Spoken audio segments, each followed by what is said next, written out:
And now we have tonight's final award. It is the National Academy of Sciences Public Welfare Medal. It will be introduced by Susan R. Wessler, the Academy's Home Secretary.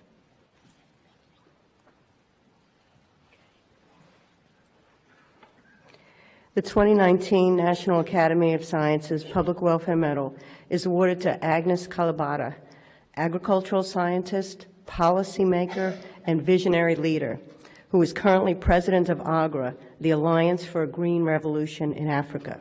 The Public Welfare Medal, which was established in 1914, is the highest honor of the National Academy of Sciences and is presented annually by the Council of the Academy in recognition of distinguished contributions in the application of science to the public welfare.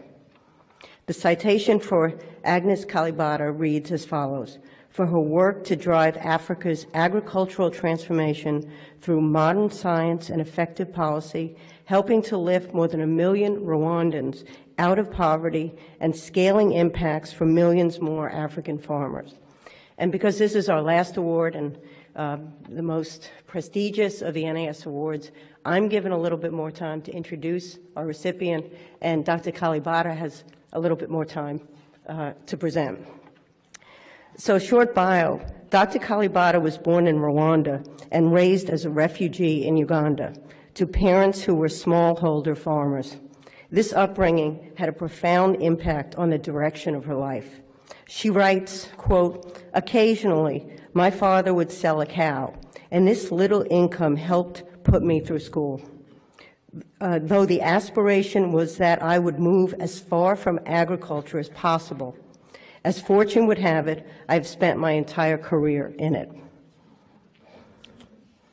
Just a page here. All right. She earned her bachelor's degree in entomology and biochemistry, followed by a master's degree in agriculture, both from Makerere University in Uganda. Kalibata received a doctorate in entomology from the University of Massachusetts Amherst in 2005. From 2004 to 2014, she returned to Rwanda to, as she writes, put her knowledge to work back in her home country, where she served as first permanent secretary, then Minister of State, and ultimately Minister for Agriculture and Animal Resources. During this time, she was the architect of a remarkable transformation. Quoting from the nomination letter from Dr. Robert Horsch, who was newly retired, Deputy Director of Agricultural Research and Development at the Bill and Melinda Gates Foundation, Rob said, in Rwanda, most farmers earn their living from less than a hectare of land. Nonetheless, the country has moved from not producing enough food for its people to being nearly self-sufficient, due in large part to changes made under the leadership of Dr. Kalibata. Successful implementation of policies which increased agricultural efficiency and productivity led to tremendous progress for the country, including significant poverty reduction, increased market opportunities for small farm holders, and fewer malnourished children. Since 2014, Dr. Kalibata has been president of the Alliance of AGRA, an African-led organization founded by former UN Secretary General Kofi Annan.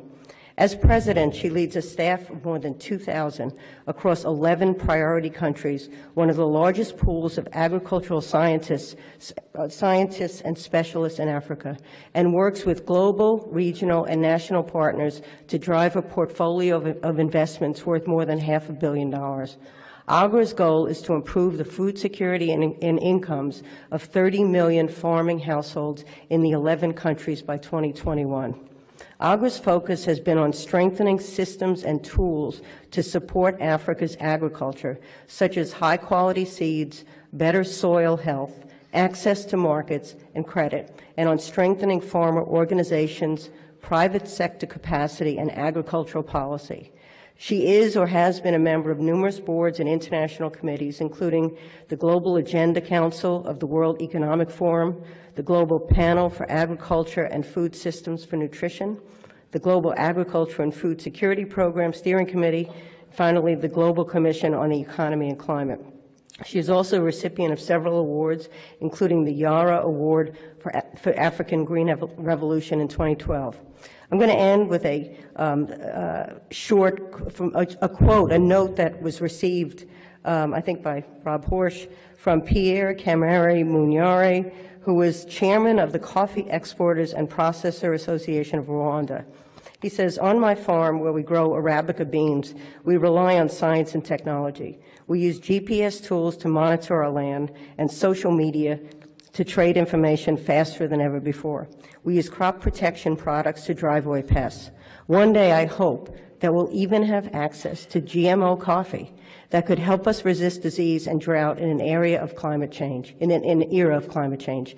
These innovations are still a long way off, but we'll never enjoy them if we don't at least start to think about them now. The political will of the government of Rwanda to support the farmers is a big opportunity, and recognizing a Rwandan national on the international scene is a recognition of Rwanda as a country that has been working hard to eradicate famine and hunger. And he ended by saying, something tells me that the Public Welfare Medal is not the last prize you'll ever receive. And the committee agrees.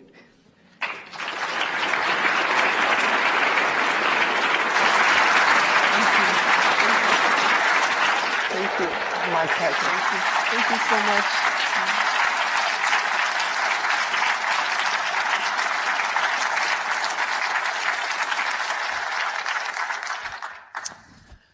Thank you, Sue. Thank you for this recognition. But listening to all the recognitions that have gone out today morning, I noticed two things. One, that I'm among very good company. Two, that I missed the lab. You all are doing fabulous work, and I really, really, really miss the lab. It's amazing to see the amount of work that is being done here. I really want to thank the National Academy of Science for recognizing the work that we are doing. I also wanted to thank Rob, I've seen him in the audience, for nominating me and other people who contributed to this nomination. My life with the agriculture sector has been extremely exciting. Like Sue mentioned, it's been very interesting. I started out at a point where, again, like she said, I grew up in a refugee camp. And my sense and understanding of agriculture, probably something that strengthened my understanding of my appreciation of agriculture, is that if it was not for agriculture, first, we wouldn't have had the food we had, but we also would not have been able to go to school. My dad had quite a number of kids, 15 in all. I know my sister is here and will not be happy hearing me say that. But we were 15 and he sent all of us to school just because he farmed. He did farm and he sent us to school using a few cows that he made here and there. But I also learned something very quickly. When I started working in the agriculture sector, I came across this lady in Tanzania, Fatima. Fatima had 5 daughters, and by the time we reached her, all the 5 daughters she had were married. And we were reaching her because I was working in Agro, and Agro had an improved crop of cowpea that was quadrupling 4 times, helping farmers produce 4 times as much as they had been producing when they were using land races. Talk about basic science. Elizabeth doesn't become more basic than this. So this lady Fatima produces 4 times as much, and she didn't seem as happy as we thought she would be. And the question, when I asked her what the problem was, she said, if I had got this crop a few years ago, I would not have married off my daughters very young. I would have sent each of them to school. And for me, that resonated very well. Not because I could have been any of her daughters, but because I had seen so many farmers making those type of choices while I grew up. But the most important thing that this message brought to me was the sense of urgency that was required when you work in the agriculture sector in Africa. While this science that we are getting to farmers is extremely basic, it is also extremely transformative. It means a difference between a kid going to school and being able to have a life like I did, coming from a refugee camp, but also from a small farming household, or being married very early and getting lost in poverty. It's extremely important. At AGRA and with a number of institutions we work with, I've seen a number of colleagues here from the CGIR. People have dedicated their lives to produce better varieties for these farmers. We are trying to get them out to farmers as fast as we can. But for me, there's a real sense of urgency as to how quickly we get these things to farmers. In Rwanda, I was extremely fortunate to work under a president that basically urgency is his second nature. Everything has to be done yesterday. Seriously, I mean, how else do you account for a country like Rwanda being where it is today, 25 years after the genocide that happened in Rwanda? Urgency is second nature to President Kagame. So I was lucky that he had a number of policies in place that worked very well. And this is where the recognition of science and policy really comes in that you mentioned, Sue. First of all, he recognized that science is extremely important to agriculture. And that's how I became Minister of Agriculture, because I'm a scientist. But also he appreciates women and what women do and how well women do a good job once given the responsibility. So that's also how I ended up in the job. But then, really more importantly, for him, agriculture was one of the three sectors that needed to be invested in. Number two, Rwanda had acquired a land registration system that allowed every smallholder farmer to own their land, which kind of liberated people really to be able to make choices around the land they owned. So when I came on board, we had to think of creative ways of producing on very small land holdings, 0.3 of a hectare, but also on very steep slopes. Rwanda is extremely, if you've been to Rwanda, it's a very steepy country. Erosion is very high. And we have to think about how to produce more for these farmers, how to get them out of poverty, how to use what they have. And they had only two things, their land and their labor. How do you use this to transform their lives? So yes, we reached out to scientists in the CGIR and managed to get a few varieties that were suitable for Rwanda. We worked with the communities to understand how they were able to overcome some of the challenges they were having in terms of the terrain. But more importantly, it was the policies that the government put in place around land consolidation. Land consolidation is something Rwanda had to figure out to make our farmers bigger. With a farmer of 0.3 hectare, there's no market value around that farmer. So we told them, we started encouraging them to consolidate their land, to work as a collective. And as a collective, we had hundreds of hectares under maize. You could think it was Iowa, where you find, seriously, where you find 2,000 hectares under a commodity, and these farmers then started seeing and feeling the market power of what they are doing. Farmers that were producing potatoes started seeing markets of potatoes come to them. Farmers that were producing maize started seeing markets of maize coming to them, and so on and so on. And we were very deliberate to think about which crop did well where, the competitive advantage of crops when it came to regions. So, but this was all anchored in the policy of the government. But we also quickly realized that with this type of collective nature of working with farmers, we could reach them with extension, we could reach them with improved seeds and fertilizers, and we could work against the nature that had been imposed on us by the size of the country. So we were able to move very quickly. So what we saw in Rwanda is really science coming together. It was very critical for farmers to be able to overcome the ability to move from 0.5 of a hectare to at least 5 tons. And with farmers producing 2 to 5 tons, 3 to 5 tons, in the same land where they're producing 0.5 tons, definitely you start feeling the energy of that production in the environment. You start feeling the vibrations of that energy in the environment. So this is something that we are borrowing from Rwanda, but also from other countries like Ethiopia that have chosen to prioritize agriculture. Borrowing that energy that comes from the science of agriculture and combining it with policy and taking it to other countries, but also taking it alongside the urgency of delivery that you learn in a country like Rwanda. And using the work and the network that we have built at AGRA, we see that agriculture is going to have to be the centerpiece of how we transform Africa's lives. I mean, think about it. Every country on the continent, nearly every country on the continent, has gone through some form of agricultural revolution.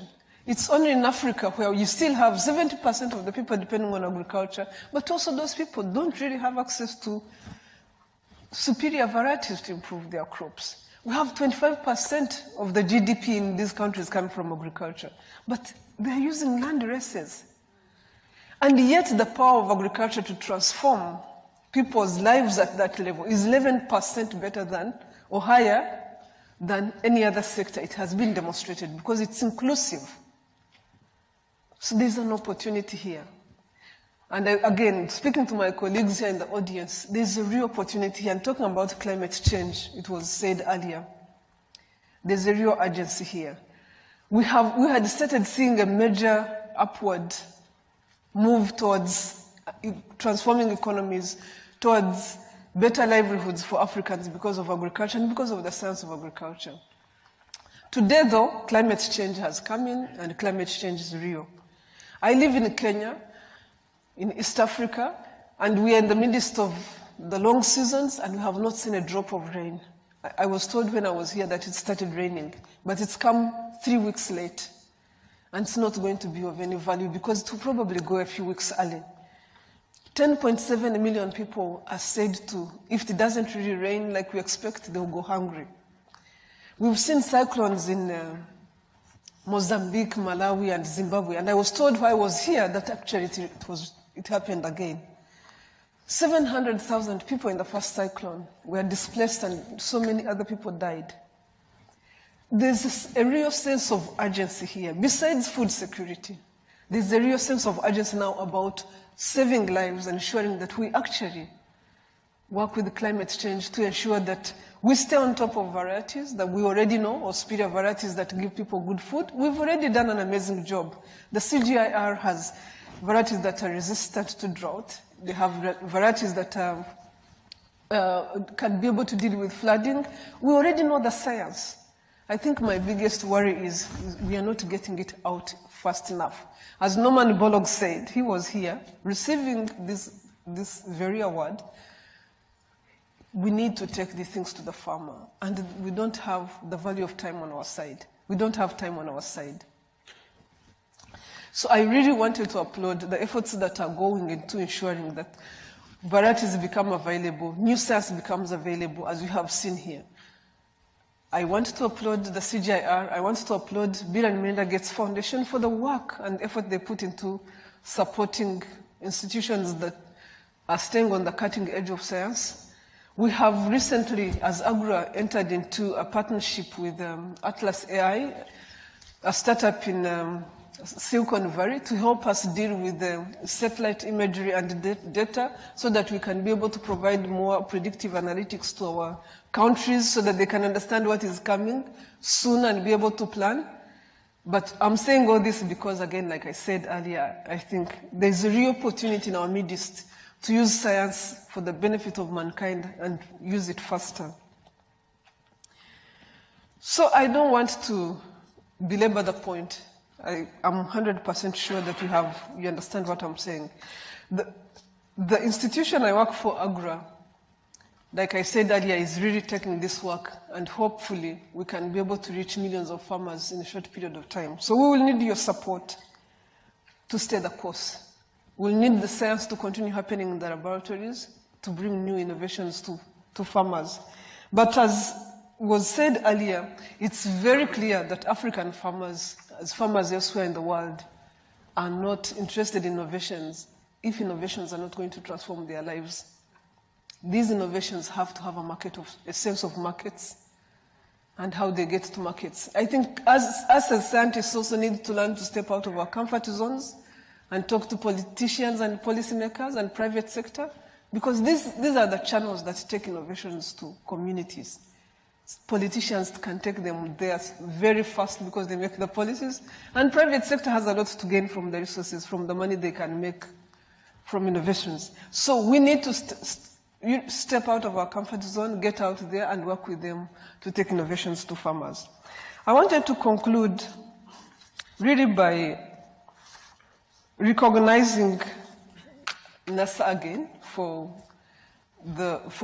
really bringing us forward. Me, myself, as Agnes, but also the work we've done in Rwanda, recognizing the Rwandan farmers and their contribution to the world, because this is a major contribution that farmers can actually get themselves out of poverty. Recognizing the work AGRA has done. I also wanted to take the opportunity to recognize the partners that are behind AGRA. AGRA has put itself together as an African institution that recognizes the need to bring science and politics together, or the political economy of science together, and to use this to drive change on the continent. And there are a number of partners that have put their weight behind us to support the work that we do, including Rockefeller Foundation, Bill and Melinda Gates Foundation, USAID, BMZ, and the DFID. And I just wanted to thank them for recognizing that sometimes it's very, very important to have an institution like AGRA in place to drive the difficult conversation that need to happen on the African continent to get agriculture to farmers. I wanted to recognize my colleagues at AGRA. You said it so. We have a collection of experts and scientists whose job every day is to think about how we reach the next Minister of Agriculture and how we help them move science forward. And I really wanted to thank them for the work that they have put into this.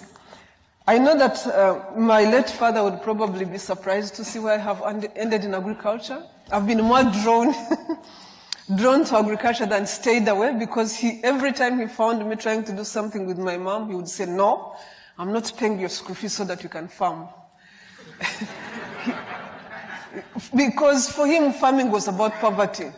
It was about poverty, and he didn't want me anywhere near that. And I'm sure many people who grew up my time had that same thing.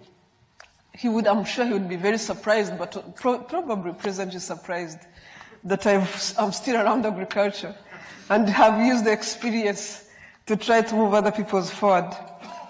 I wanted to thank the Rockefeller Foundation for paying my fees.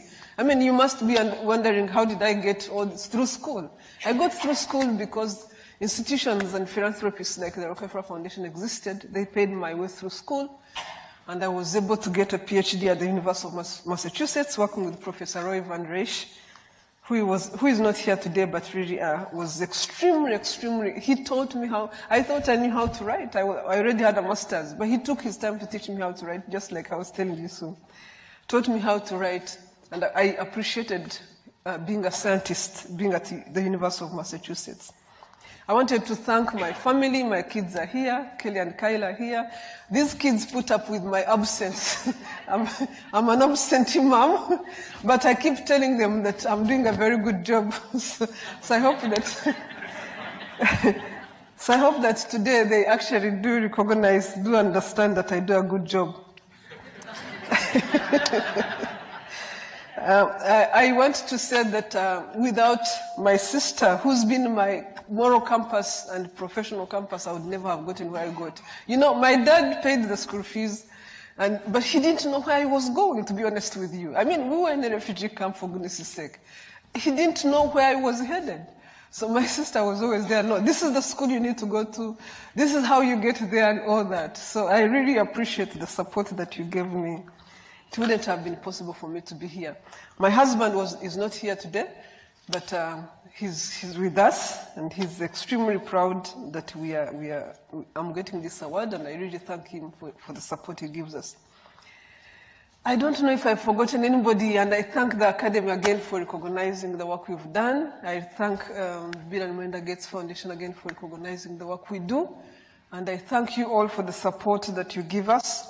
And I thank all the scientists and all the people who came here today from the science world that I've worked with in different boards, in different places, that each, in their own way, each one of them believe in a better Africa, in a more transformed Africa, in a food secure Africa.